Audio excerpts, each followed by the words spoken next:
лет назад, я ее не рассказывал нигде, сегодня я ее вспомнил днем, и я хочу с вами поделить.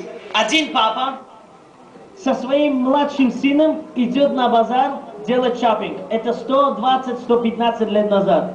Город Бухара. Ребенок приходит покупать яблоки с отцом. Один мужчина видит, что папа большой рабай, задает вопрос раввину. Отец говорит: сынок, иди ты купи яблоко. Сын приходит к продавцу и говорит: слушайте, я хочу купить у вас яблоко. 7 часов утра.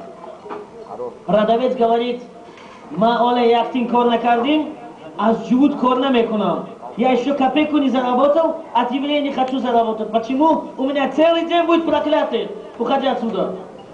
Ребенок, услышав это, приходит рассказывать своему папе. Он говорит: сынок, иди скажи, мой папа сказал, что вы мне сейчас продали яблоки, и вот вам деньги. Он приходит к продавцу и говорит: мой папа сказал, что вы сейчас дали мне яблоки, вот вам деньги. Он взял деньги и ударил ребенка по лицу. Ребенок получил по лице и пришел, сказал: папа, он меня ударил, такие слова сказал. Папа сказал: возьми деньги, иди домой, не переживай.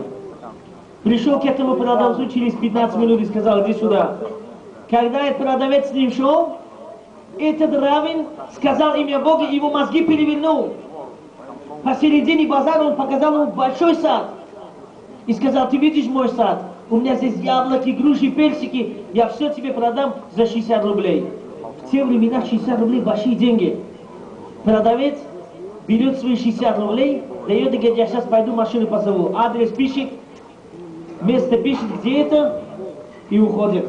Берет, зовет машину, приезжает в это место, такого места нету. Он идет к Амиру Бухарскому и говорит: Амиру, раввин евреев сегодня меня наказал на 60 рублей. Он говорит: это только один человек, его зовут Шумела, который Замур. Это только он может так сделать, больше никто так сделать не может. Есть такая история.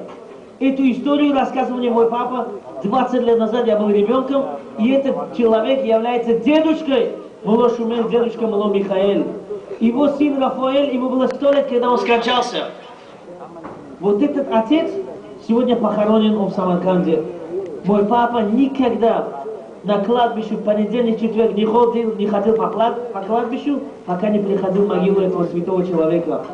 Сегодня есть правнук этого человека, который имеет его имя.